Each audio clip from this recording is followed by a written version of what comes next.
Hey guys, and welcome back to another YouTube video. In this video, I'll be going through the cash cows for round 3.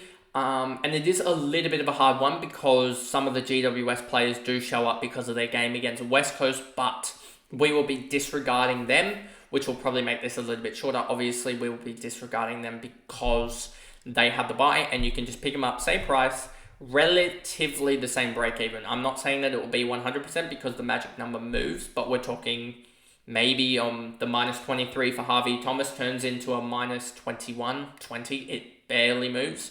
It moves negligible to the point that you're not going to be like, oh, it's moved so much that I'm not going to select these sort of guys.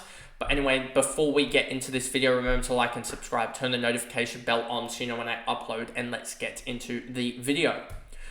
So, Harvey Thomas, we said we disregard. It was a great performance by him, but we'll just pick him up next week, and he'll be the top of the talk next week, unless someone goes, basically someone is going to have to go basically 100 straight off the bat. So it'd have to be like an Ari Schoenmaker going 120 or something like that to beat out Harvey Thomas for the lowest break even.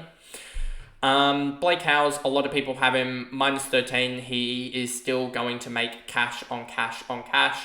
He, I believe, had a minus 14 last week and went 78. So you can sort of, if he goes 78 again, don't expect 71k. Expect somewhere around that 65. But yes, huge cash gen from him. And really looking forward to seeing him probably at his buy finish at like 500k, 550k, and that'll be huge upgrade, and the loop into Nick Dacos there is massive through Blake Howes. Matty Roberts, again, like I discussed in my team review, the only real conundrum with him is how is his break even going to look in round after the West Coast game when the Swans have their bye. And is it going to be around the same as, or what's it going to look in comparison to James Jordan, and what's the rookie prospects going to look like? But at the moment, well, that's sort of what I'm thinking about Roberts in the future. But at the moment, that minus 7 break even, probably too high to almost get him in just because he's already 429k. And you'd almost look, 429k, you're almost looking at Powell is only 100, I know it's 160k. But 160k more to get potentially a top 8 to 10 forward is a bit more valuable, in my opinion, than Roberts at 429k, and really is a guy that's going to, in 2 rounds, can he push another sort of 85, 90 in both cross rounds and push up towards that sort of 550k, I would say. Can he do that? I reckon he can get close to 550k as he's 429k and had 74 in the last round as a rise, and he has Richmond and West Coast, where the Swans honestly against West Coast could just ship it around for the last quarter. That's legitimate what could happen, and you could see Roberts put up a massive score. But yeah, we'll wait and see on that West Coast game.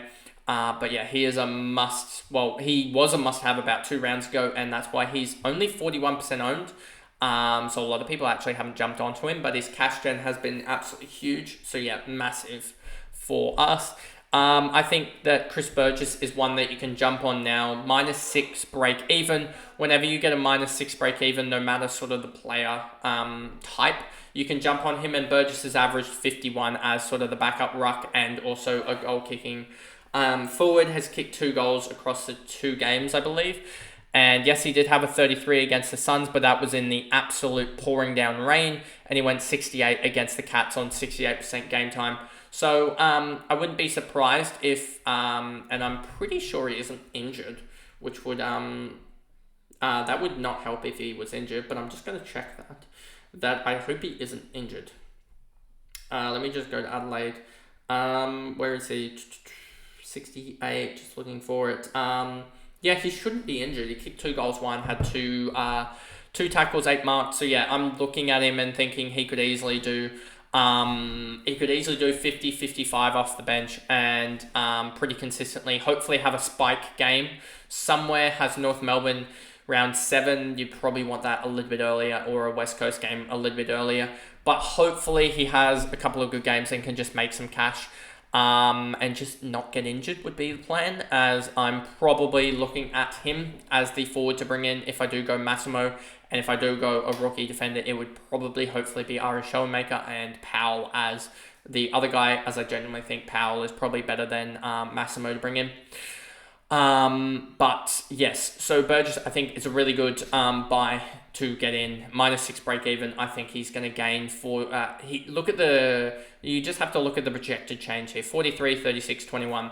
That's what, 57. That's 100k right there if he just goes 49, 45 and 37. And looking at that, you can see a 49 against Freo, who have no backline at the moment. They've got Draper, Pierce, and Ryan is their third tall. That is basically no backline. And you've got Tex Walker to deal with as well for Adelaide. And then if I just go here, they've also got Fogarty to deal with. So he's probably getting the Draper matchup. And him against Draper could be absolute bloodbath, to be honest with you. But obviously, Freo have really actually played well. So you could also look at that. But yeah, he could easily go a 60 or something like that. And a 60 here sets him up for gather round, and also against Melbourne, who may not have May back still, and he would get maybe a Tom McDonald or something like that, which could be another fruitful matchup. And then he plays Carlton, who Wiedering probably is back by then, which sort of doesn't help. But if he's just scoring on the bench in round 5, like, it doesn't really matter too much. And he could obviously just, if he does score well, I don't know if they play early or not. Or whatnot, but yeah, I'm just looking at this and just looking at the matchups here. He's got Freo and he's got the two most probably undermanned backlines in the whole comp, and so yeah, I'm looking at that and thinking he could easily do a job. Colin McKercher, I mean 404k. If you didn't have him, I don't know what you were doing. But yeah, he's been really, really good, and his cash gen is just undeniable. And he should honestly get towards that. He'll be one that he gets towards 650 or so K just because we hold him until then. Averaging 85 across 2 games. I wouldn't be surprised if he has a spike game soon where he goes sort of that 110. Has the ability to do junk time footy. So yeah, I'm really liking that. Harvey Gallagher is another forward that I'm looking at, but I'd probably just rather, I mean, he does have West Coast. I just cannot, with the strategy I have at the moment, get him, which sort of sucks because I know West Coast, he'll do a Harvey Thomas and go 100 against them or something. He's gone 56 in both games. So yeah, really shown his scoring capacity, and I reckon he does go like a 70 or an 80. Just sucks that with Caulfield going down so early, I couldn't grab him. If Caulfield had made about 25, I'd be able to grab Gallagher. So yeah, just sort of sucks about that. Let me just show you the difference. 9k, so I'd be, I'm 10k short of the likes of a Gallagher, which 10k is about, 14 points. So if Caulfield had made a 20, I would be able to get Harvey Gallagher, which would have been perfect. Cabin on the buy, no thank you. We talked about that with Harvey Thomas. Sanders, 364k. He's probably the one midfield rookie you can actually still grab, as he's priced lower than Sharp, Roberts, and McKercher already. So yeah, I would probably, if you don't have Sanders, still be jumping on him. 68% owned, so a lot of the serious players have him. So yeah, he's just going to do what he does, and probably going to be, he may actually be one that I may cover, that's the thing, I may just cover Roberts' score with a Sharp or something like that, as it's best 18, it's not too bad. And Roberts should be able to still score a 75-80. So I may just cover him with Sharp. So yeah, I reckon that Roberts and McKercher could be the two that stay over the likes of a Sanders in the midfield, just thinking about their scoring potential. But Sanders is still going to average that 75 range, 75 to 80. And that's still going to be good until we basically get down to the final couple of rookies, I reckon. It may be that we don't upgrade our rookies in the midfield until we get to round about the buys, the secondary buys. But that all depends on who they're playing, etc., and their price point and their break even. It's so hard. It's impossible to track that. Jeremy Sharp has been amazing, and -2 break even, 373k. I'm really liking him. Plays Adelaide, should be fine, and yeah, has had a 73 and a 79 and a 73. So one of the more consistent wingers, sort of like that of a James Jordan. Obviously different profile, as he's more marking and James Jordan's more inside tackling. but those more higher scoring wingers sort of average that 75 to 80 range, and that's sort of what we see with Jeremy Sharp. Zane Dersma, I don't necessarily like him as much, as if you just look at the projections for him, you'll see here that he needs to project 59 to basically carry the same weight as a Chris Burgess, who's going to average, what were the projections for Chris Burgess? 49, 37 and 35 or whatever, whereas he's needing to average basically another 15 on top of that, and I just don't think he can do that. So I'm worried about his marking capacity here. You see, he basically, if it goes down to, if you take away 8 marks here, that's like 5 touches and 3. That 8 marks takes away 8 marks takes away 48 points, and 48 points for him is a 27. So I'm really worried that he's going to have a 40-pointer if he doesn't kick goals or take huge amount of marks. And that just is a massive worry for his cash gen, and that's why I'm not going to be picking Dersma. But obviously the ones that did have profited a little bit, but he's just that role that I'm never really going to go for as a rookie. As I only went with it with Seth Campbell because he had a negative break even, and that's sort of the role that I see with Dersma, in this sort of small forward dumpster role that can be a graveyard sometimes, and he's shown 2 different ways to get out of that graveyard shift, by kicking goals and getting huge mark numbers. But if it doesn't show up for him, I'm worried that if you bring him in now, that 1 week he could have that volatile one where he just doesn't score, and that kills his break even at that price, and it's impossible to get it back. Ollie Dempsey, and this is sort of what I was talking about with Dersma, is look at this for Ollie Dempsey. He looked good. Yeah, he scored a 53. So if Dersma does that, his break even's back to like a 20, because that 90 is out of his system or whatever.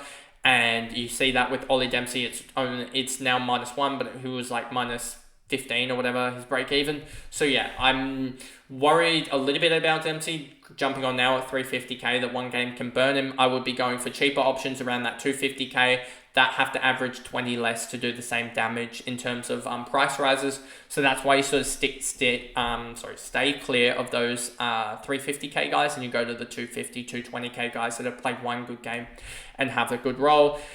Dean, don't think he gets another game, especially with Murphy coming back. Pink, I think he's a reliable one that will go up slowly, but I think there's better options, especially if we get a debutant down back. McMullen, Yuland, Mana has the sub risk as well as the point that they play on Monday, so we won't know the teams till like Sunday or whatever it is. Windsor, wing roll, he's shown the volatility of the wing roll, so I'm not going to go there. McGuinness, don't even know if he plays, to be honest. Played well, but 308k, I'd rather go for a Burgess with a lower break even and 60k less.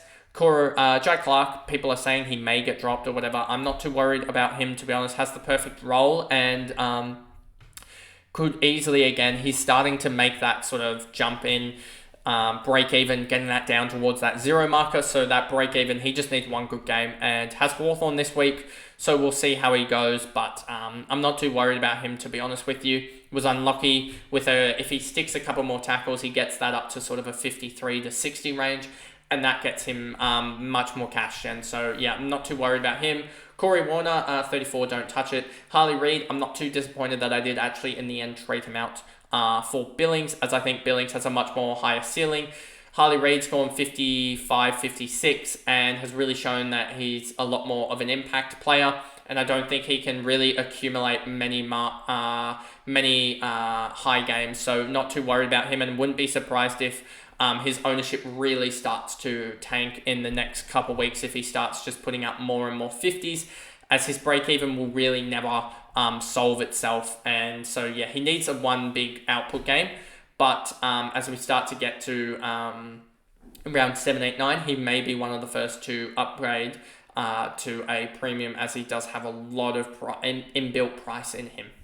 And then you sort of get to the 20 guys, and not really looking at anyone in the cash cow segment anymore, as they're sort of mid prices that we're looking at here in that 19 to 20 range.